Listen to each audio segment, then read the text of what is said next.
philosophie, psychologie, sociologie, bioéthicien. Est-ce qu'on peut l'acclamer s'il vous plaît?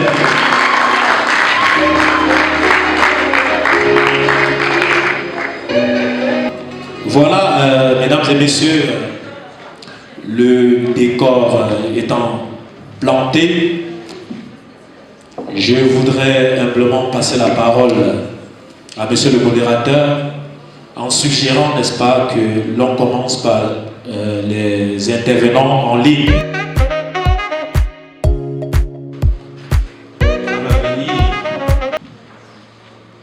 L'homme va-t-il euthanasier ou tuer la mort, comme le pense Laurent Alexandre?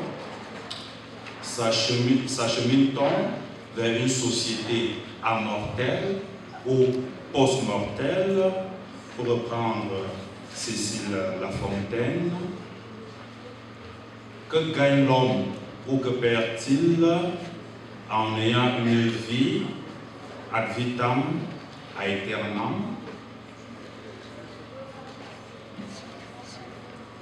Nick Bostrom, l'un des fondateurs de la Transhumanist Society, a écrit en 2006 un petit conte philosophique, The Fable of the Dragon Tyrann. De faits naturels et irréversibles à la manière dont le pensaient les anciens. Ils paraissent des maladies susceptibles d'être soignées comme tant d'autres. Cette conception de la médecine comme moyen d'affranchir l'humain des déficits de sa nature a conduit à un changement des modèles médicaux. La médecine se veut de plus en plus améliorative et prédictive plutôt que thérapeutique. Au regard de récentes réalisations biomédicales, comme par exemple le séquençage du génome humain, la transplantation d'organes, il n'est plus permis d'être trop sceptique quant à leur victoire sur le processus de vieillissement et de la mort. Qui s'articule en 4 points. Dans le premier point, il présente une société qui a tendance à pathologiser la vieillesse, à la considérer comme une maladie. Dans le deuxième point, il montre le changement paradigmatique opéré au niveau de la médecine, qui cesse d'être cette médecine hippocratique pour devenir une médecine technicienne, qui n'a plus pour finalité uniquement de guérir les maladies, mais d'augmenter l'homme en plus de la réparation. Troisième point de son intervention, de sa communication, le conférencier montre que cette médecine est, en plus d'être technicienne, est prédictive, préventive, participative, personnalisée. Parce qu'à l'aide des nanotechnologies, des biotechnologies, on peut régler l'horloge biologique pour essayer de rallonger la durée de vie humaine. En quatrième point,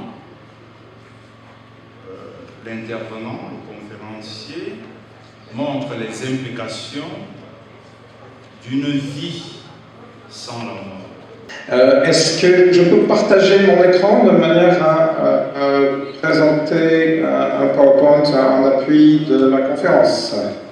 Je pense que ça doit être... Oui. Alors, je vais essayer de partager l'écran.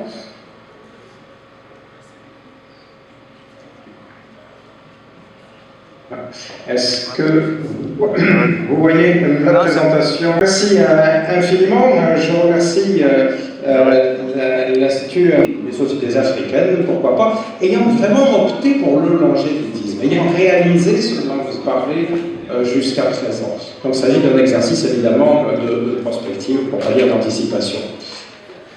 Parce que de fait, de par le monde, dans toutes les sociétés ayant passé leur transition démographique, Eh bien, ce qu'on constate, c'est qu'il y a un baby boom, on appelle ça comme ça, mais il est accompagné également d'un baby crash, après en Afrique. Moi, je ne sais pas, hein, ce sera à vous de les inventer.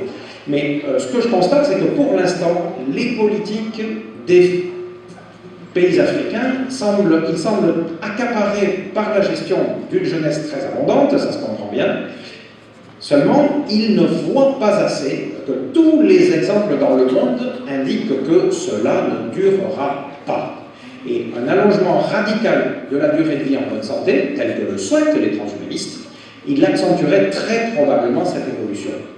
Donc, c'est à vous, ici, à Ang, qui étudiez les perspectives du longévitisme, de commencer à anticiper le vieillissement des populations africaines, d'une part, et d'essayer aussi, parmi les premiers, d'essayer de sauvegarder l'enfance.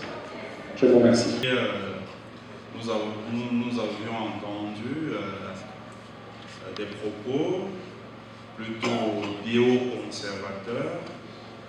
Et ici, nous avons l'occasion de suivre le président de l'association française transhumaniste et qui estime que l'homme ne doit pas se retenir de faire des transformations biophysiques, de recourir aux pilules de l'immortalité pour essayer de rallonger l'espérance de vie. Et le leitmotiv que j'ai pu retenir dans ce propos de M. Marot est qu'il faut plus de vie et moins d'enfants. Est-ce que cela signifie qu'à terme, on n'aurait plus d'enfance? Le conférencier pense que, à partir de l'intelligence artificielle, on peut essayer de garder l'esprit, la vie de l'enfant. Je remercie grandement l'Institut qui a bien voulu m'associer à cette réflexion, à ce banquet intellectuel. Alors, la thématique de ma communication, elle est la suivante: la convergence NBIC en santé vers un contrôle du vieillissement. Alors, j'aimerais bien situer d'abord les concepts avant d'entrer dans le fond de ma pensée. J'aurai 3 moments dans mon intervention. Je vais commencer par situer l'esprit général de la considération du vieillissement avant l'apparition de NBIC en santé. Ensuite, je donnerai le point de vue des transhumanistes concernant le NBIC et l'apport dans le vieillissement. Et par la fin, je donnerai mon point de vue profond. Mais avant toute chose, je vais bien définir les concepts. Quand on parle de NBIC, il est question d'une convergence technologique. On a les nanotechnologies. Ce sont les technologies qui fabriquent les robots au nanomètre, invisibles à l'œil nu. C'est vraiment très petit. On parle du nanomètre. On a les biotechnologies, il y en a 5 types, mais dans mon travail, je précise que je vais me limiter seulement aux biotechnologies rouges, c'est-à-dire celles qui sont applicables directement en santé. Pas simplement le dépassement de l'humanité pour le dépasser. Il y a un dépassement de l'humanité qui vise à rester dans la même humanité. On peut se servir des choses qui ne sont pas humaines pour continuer d'être humain. Quand on se casse un pied dans un accident et qu'on porte sur nous des présentes, il faut rester vigilant et faire un effort de les utiliser en restant surtout humain parce que nous sommes attachés à l'humanité. Merci.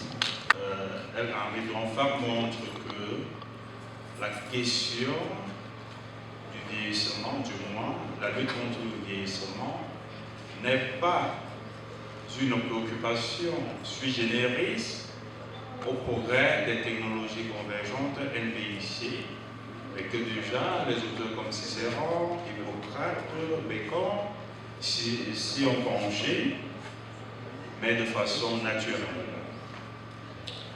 Dans le deuxième moment analytique, il montre que, avec l'excroissance des technologies NBIC, on a tendance à vouloir combattre le vieillissement et par conséquent la mort, et à une phobie du vieillissement. Et cette phobie va se caractériser par le recours justement à l'acronyme NBIC, à travers par exemple l'absorption des nanomédicaments. Si vous le permettez, commencez moi aussi par cette petite phase de civilité pour dire merci aux organisateurs du colloque qui ont bien voulu nous associer à cet événement grandeur nature. Je voudrais également saluer la présence de mes maîtres pour leur rigueur dans l'encadrement et la beauté de leurs enseignements. Toute chose qui permet que nous soyons aujourd'hui de ce côté de la table. La communication qui est mienne aujourd'hui porte sur la thématique suivante. Vie millénariste et immortalité en contexte africain. 2 points. Une vie plus longue, pourquoi faire? Eh bien, afin d'être compris, il est tout à fait pertinent de situer cette thématique dans la foulée des situations qui l'ont inspirée. Alors, la convergence technologique qui bénéficie aujourd'hui d'un appui des courants transhumanistes et post-humanistes, d'un appui financier des particuliers et des multinationales, et surtout d'un appui médiatique des nouvelles technologies d'information et de communication, nourrissent des ambitions humainement inimaginables. Alors, il faut retenir que, aussi bien l'Occident que l'Afrique n'avons pas la même conception aussi bien de la mort que de la longévité. Et puisqu'on évoque la question de la mort, je pense qu'il est intéressant de préciser, professeur, que la mort n'est pas seulement importante en Afrique comme on a dû le croire. Non, la mort est importante pour l'humanité. Je pense profondément que la mort conditionne nos actions. C'est le postulat de la mort qui donne sens à l'histoire. Nous ne faisons beaucoup de choses que parce qu'il y a la mort à l'horizon. Vous allez entendre les gens dire, il faut que je me marie avant que la mort ne m'emporte. Imaginez un peu qu'il n'y avait pas la mort. Peut-être qu'il ne se mariera pas. Il faut que j'obtienne ma licence avant que la mort ne m'emporte. Et plus encore, il faut que j'accouche ma part d'enfant avant de mourir. Et pour être un peu plus contemporain, il faut que je voie un match réel de Madrid de Barcelone avant que la mort ne m'emporte. Donc voilà quelques illustrations qui témoignent justement de ce que la mort conditionne quand même l'histoire, quoi qu'on dise.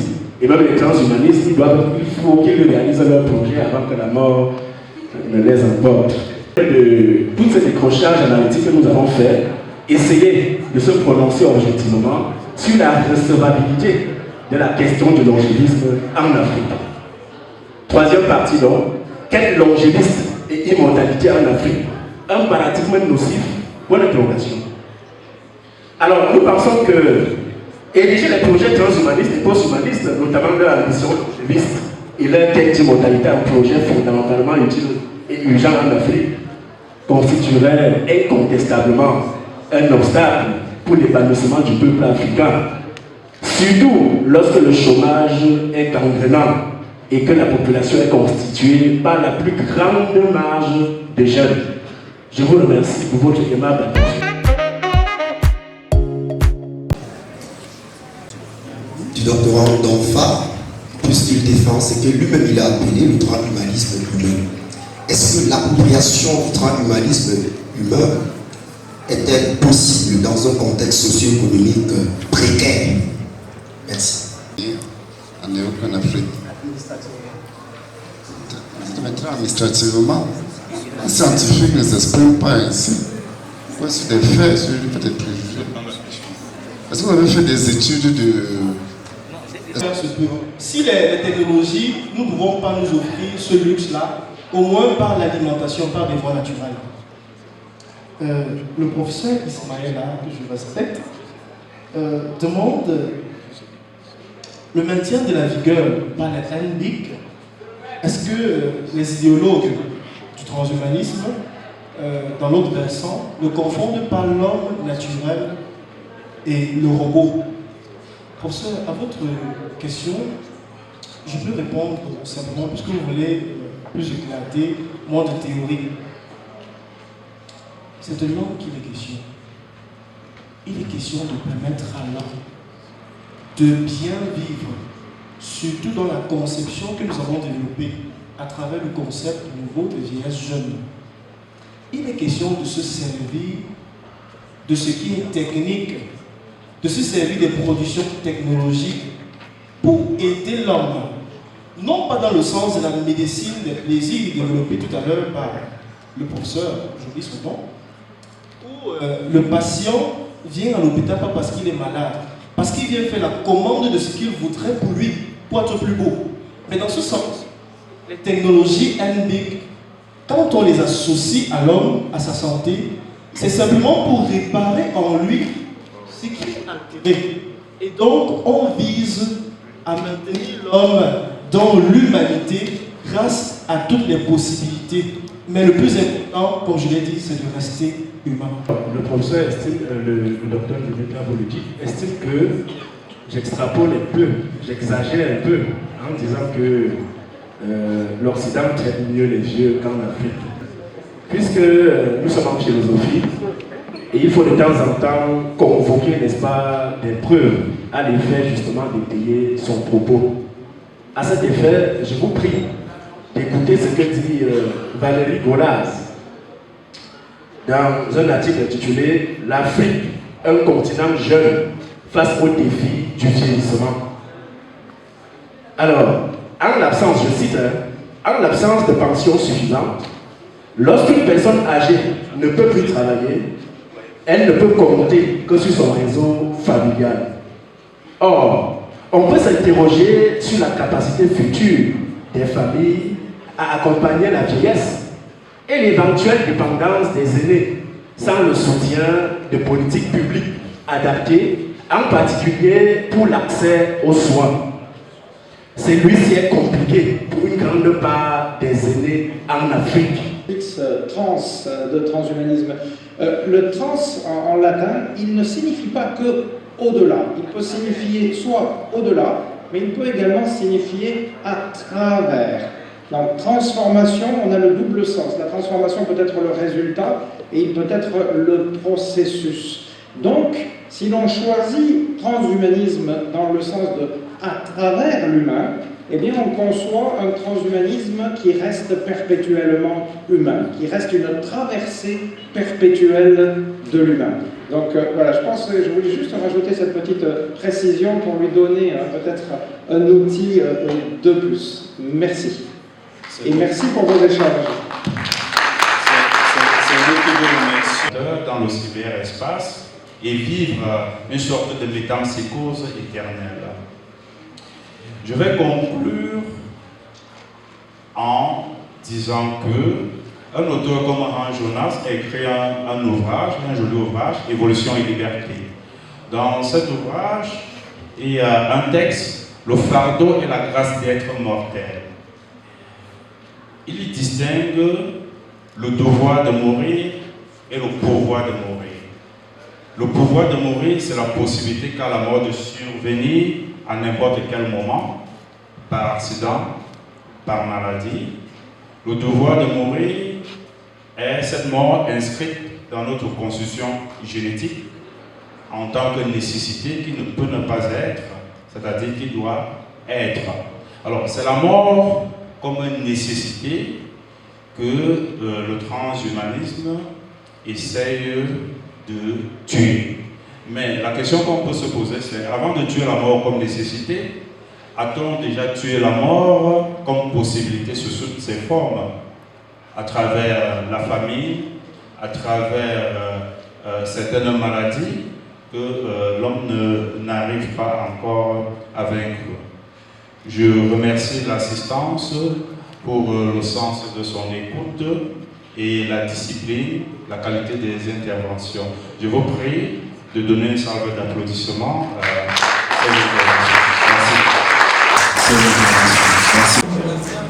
Alors, nous sommes rendus à la deuxième journée de notre Forum africain international de bioéthique organisé par l'Institut africain de bioéthique et bien sûr en partenariat avec l'Université de Chang, avec la chaire UNESCO de bioéthique de l'Université Alassane Ouattara. Alors, à mi-parcours, on peut dire qu'on a fait carton plein. On a déroulé la thématique qui portait sur justement la longévité et l'agisme et le vieillissement. Nous avons eu beaucoup d'interventions et je crois que dorénavant à l'Université de Chang et au Cameroun, on peut se dire clairement que des recherches vont s'initier dans le cadre justement de la médecine de la longévité, des recherches en sciences humaines, mais aussi éventuellement des recherches fondamentales, parce qu'il y a eu beaucoup d'intervenants qui ont insisté chacun avec des spécialités tout à fait particulières. Je voudrais indiquer qu'on a une forte présence étudiantine, y compris des enseignants qui ont justement manifesté un grand intérêt pour cette thématique. L'IAB est un institut qui est en train de s'implanter clairement au Cameroun et en Afrique francophone. Nous avons conclu une entente, un accord cadre partenariat avec l'Université de Nantes, dont vous avez constaté ici la venue de son représentant, et également avec l'Université de Montréal, où nous avons également une entente cadre tripartite. Je voudrais remercier et féliciter en tout cas tous ceux qui ont pris part à cet événement. Et nous, on s'en va vers sa clôture en espérant maintenant que la prochaine édition qui se tiendra dans 2 ans, et dont je l'annonce officiellement ici, se tiendra à l'Université Alassane Ouattara en Côte d'Ivoire, où on espère justement avoir une nouvelle expérience de recherche, mais surtout de communication dans le domaine de la bioéthique. Voilà, merci beaucoup.